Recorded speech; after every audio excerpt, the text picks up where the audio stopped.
We are going to use the special right triangles that we reviewed back in section 1 to help us do this unit circle. We're going to start with our friend, the 45, 45, 90, right here, this little guy. And what I'm going to do is I'm going to draw a 45, 45, 90 triangle in this circle that I have with my vertex right at the center. Now, every one of these triangles we draw in this circle is going to have the vertex right at the center.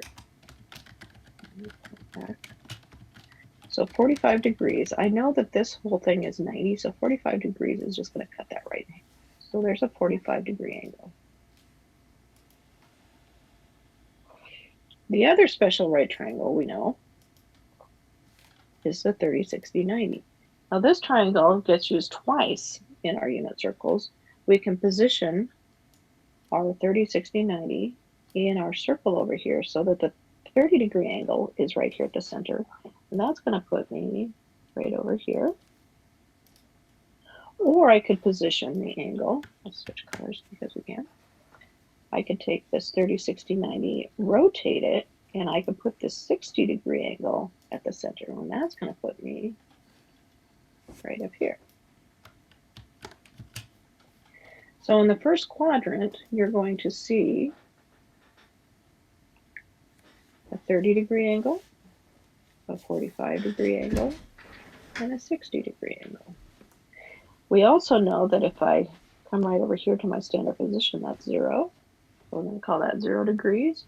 And right up here up top, that's 90 degrees. Those are the main angles that we're going to use. If we look at those really closely, you can see that this first angle is 30 degrees.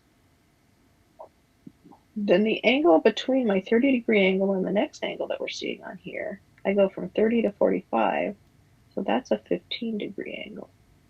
Then from 45 to 60, that's a 15-degree angle. And then from 60 to 90, that's a 30-degree angle. Now what we're going to do is use this pattern to help us learn all the angles all the way around the entire unit circle. The pattern in quadrant 1 is going to just carry over. So we're going to memorize quadrant 1, and then we're going to look for patterns, and we're going to use those to help us get the other quadrants. So our pattern in quadrant 1 that we're going to use right now on our angles is this 30, 15, 15, 30. So in quadrant 2, I'm going to go 30 degrees, past this 90-degree mark, 15 degrees, and another 15 degrees. Well, if I go 90 plus 30, that's going to put me at 120 degrees.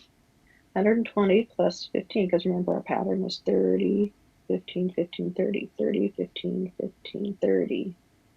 So 120 plus 15 puts me at 135 degrees.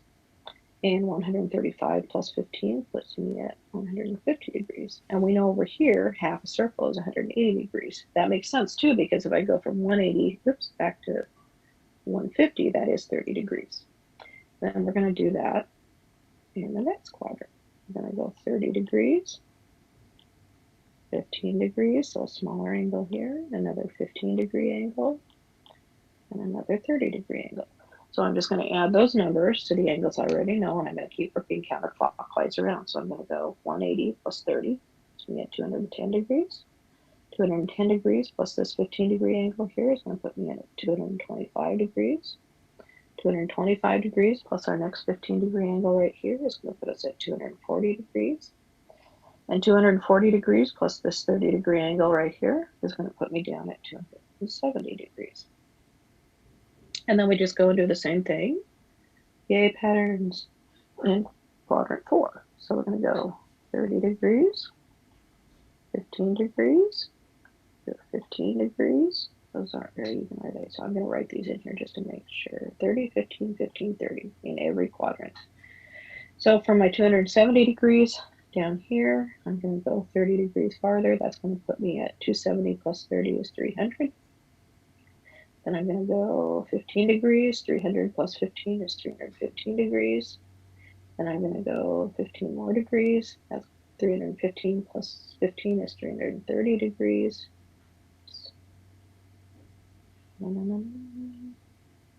330 degrees.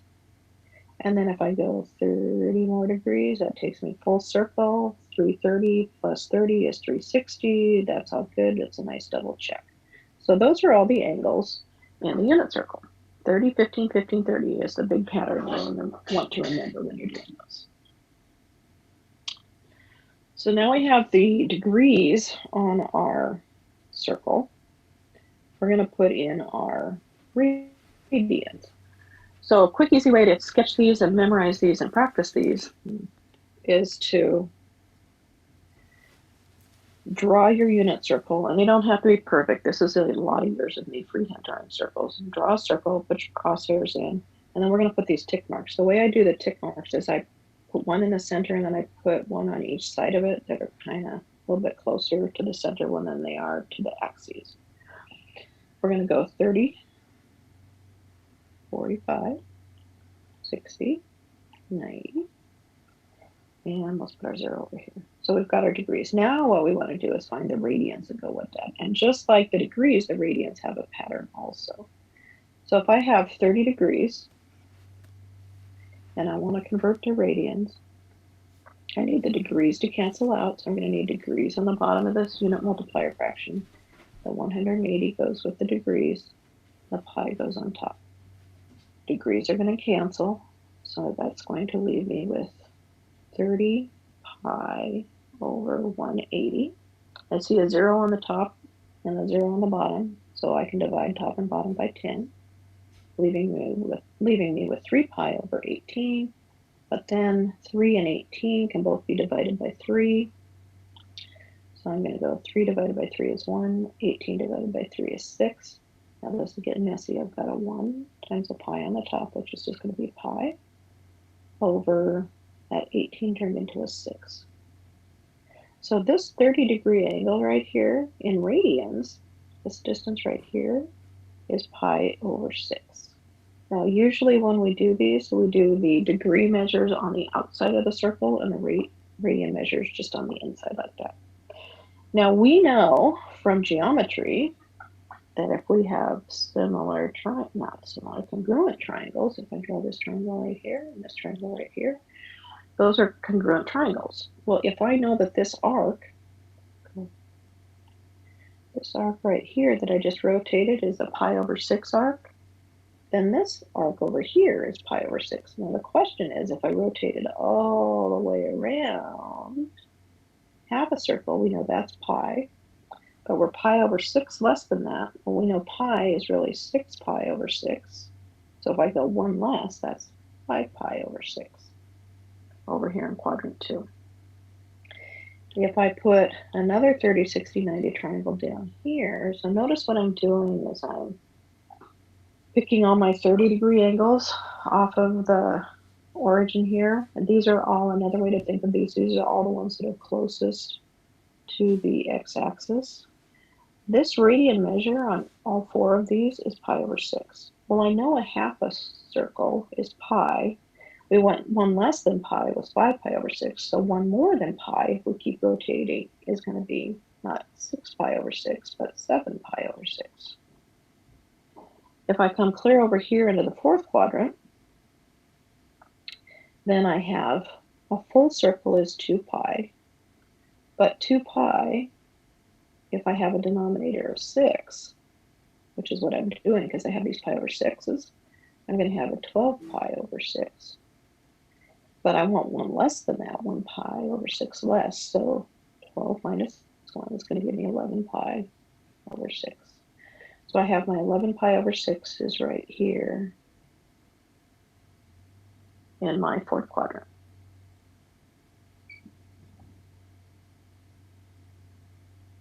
Okay, so I paused for just a minute so I could clean it up because I like my radian measures written inside the circle like this. So I should have been doing that when I was writing those, but I was preoccupied. So I've got my 1 pi over 6, 5 pi over 6, 7 pi over 6, and an 11 pi over 6. Now this time I want to take another 30, 60, 90 triangle and I want to plop it in with the 60 degrees coming up out of the origin. So we're going to have a 60-degree angle here. In the 2nd quadrant, we're going to grab that tick mark which is closest to the y-axis in quadrant 2. There's another one dropping down here in the third quadrant, and our fourth one is going to be right here in our fourth quadrant. So I'll draw those in. I think I'll go with a blue pencil. So if I draw this in, here's my 60, 90 degree angle. So I've got my 60 degrees. Now I know that if I draw these other four in, and the other four quad, and the other three in, I get this cute little bow tie looking thing right here. I know between 60 degrees and 90 degrees, that's 30 degrees. So we're over here at 120 degrees. Question is, how many radians is that? So I know I'm starting with a 60 degree angle. I want to convert it, so I'm going to multiply by 1. I'm going to strategically write 1 with a degree and a radian measure in there. The question is, does the pi go on the top or on the bottom? Well, I know I need the degrees to cancel out, so I'm going to put my degrees on the bottom, and my radians are going to go on top. The number that goes with the degrees in this unit multiplier is 180. My pi goes up top. So now I'm just going to plot the 1 under my 60, so my fractions are nice. We're using what we know about fractions. 60 and 180 can both be divided by 10. That leaves me with 6 pi over 18. Oh, but I see that 6 and 18 can both be divided by 6. So the 6 on top turns into a 1. The 18 divided by 6, that's not what it is. 18 divided by 6 is 3. I'm going to have pi over 3. So our magic number when we are using the triangle oriented with the 60 degree angle right here coming out of the origin is going to be this pi over 3. So I know my 60 degree angle is pi over 3 radians. So if I count by pi over 3 using these blue lines that I put in here, I have 1 pi over 3. Pop over here, this is 2 pi over 3. Pop down to this third quadrant. Now 3 pi over 3, see how the 3's cancel and you're left with pi? So 3 pi over 3 is right over here at 180 degree mark. So 3 pi over 3 is there. 4 pi over 3 puts us down in quadrant 3. 5 pi over 3 is the one we're going to use in quadrant 4. Now you could have taken those angles like this 120 degrees. If you don't like my counting by pi over 3s, you could keep doing these conversions and you'll end up getting the same numbers. It's your choice. But you do need to memorize this. So another pattern, before I forget to tell you this, another pattern that some people use is all these pi over 3s that we just drew in. Those are the ones that are closest to the y-axis. See how they're the first angle either before or after the y-axis? So that's where your pi over 3s are popping. Now the only one we haven't done is this little angle that we marked in the middle. We have a tick mark over here in quadrant 2. I'm going to draw a line out there. These are all right exactly between the x-axis and the y-axis, so the angles on either side of these green lines that we're drawing are just 45 degrees. So let's figure out what 45 degrees is in radians. I'm going to go 45 degrees. We're going to multiply. I'm going to use a fraction. I need the degrees to cancel, so I'm putting the degrees in the bottom of my unit multiplier. The degrees number is 180. Pi goes up top. Put a 1 under my 45 to make my fractions nice.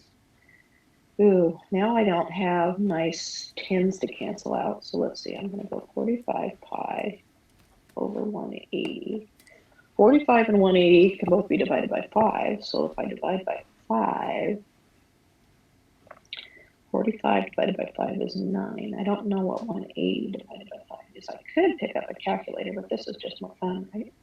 So 5 times 3 is 15. 30. So I got a 36 down here. So I have a 9 pi over 36. But if I look at that, if I go look at my 9 and my 36, 9 and 36 can both be divided by 9, right? 9 divided by 9 is 1. 36 divided by 9 is 4. That's going to leave me with 1 times pi on the top, which is just pi over 4. So my magic number for my 45 degree angles that are all right here in the middle of each of these quadrants, the magic number is pi over 4. So we're going to count by pi over 4s. Our 45 degrees is 1 pi over 4. I'm going to write these outside just because it's easier to see the first time. Up here at 90 degrees, that was 45 degrees more, so this is 2 pi over 4. Over here in the third quadrant, that's another 45 degrees, so that's 3 pi over 4. Another 45 degrees is another pi over 4, so right here at 180 degree mark, we have 4 pi over 4, which makes sense, because the 4s are going to cancel and leave us with pi. Another 45 degrees puts us at 5 pi over 4 down here in the third quadrant. Another 45 degrees drops us down and puts us at 5 pi over 4. No, not 5 pi over 4. Let's try 6 pi over 4.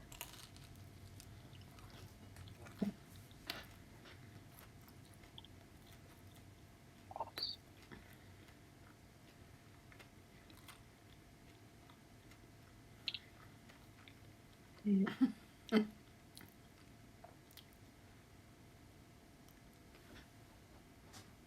6 pi over 4, which reduces down, we'll do that in a second here. From 6, we go to 7 pi over 4, and from 7 pi over 4, we can go up to 8 pi over 4. Now let's look at the ones that are going to reduce. This 8 pi over 4 is going to reduce. This 2 pi over, that should be a 4. It is. This 4 pi over 4 is going to reduce, and this 6 pi over 4 is going to reduce. And when I reduce those, I'm going to have, I have my 1 pi over 4. 2 pi over 4 is going to just be pi. 3 pi over 4, 4 pi over 4, the 4s are going to cancel and leave me pi over 2. Got that, guys. And then I got a pi, 5 pi over 4, or 6 pi over 4, 6 and 4 both even, so that's 3 pi over 2. 7 pi over 4, 8 pi over 4 reduces, both of those divide by 4, so that's going to leave us with 2 pi, which is what we got right here in the red. So it's all making sense. Now this is messed up, so your next job is to go through and make a nice clean one. So I paused so I could clean this up. So I put in my degrees using my 30, 15, 15, 30 pattern. And I just wanted to show you when you go to put the radians in, it can actually go pretty fast. I put in my pi over 4s, 1 pi over 4, 2 pi over 4, right here reduces down to pi over 2, 3 pi over 4 in the middle of our next quadrant, 4 pi over 4 reduces to pi. In the middle of quadrant 3 is 5 pi over 4. Down here on the bottom would be 6 pi over 4, which reduces to 3 pi over 2. You'll get to where you can do that pretty quick too. Over here in the fourth quadrant, I got 5 pi over 4, 6 pi over 4, so now that puts me at 7 pi over 4. And then back up here, full circle, that's 2 pi. Then I put in my 30s. My 30s are pi over 6. 5 pi over 6 over here in quadrant 2, one more than that, 7 pi over 6 down here in quadrant 3, and then over here in quadrant 4, the pi over 6 one is close to the x-axis, so it is 330 degree mark, puts me at, this would be 12 pi over 6, so that's going to be 11 pi over 6. Then my other angles, let's pop a different color in here. My pi over 3s, I've got 1 pi over 3 up here at 60 degrees. 2 pi over 3 over here in the second quadrant, 3 pi over 3 right here at my 180 degree mark, but 3 pi over 3 reduces to just pi. 4 pi over 3 in my third quadrant, 5 pi over 3 in my fourth quadrant. So that's how you can fill those in. Now, if you have a pattern that works faster for you, by all means use it.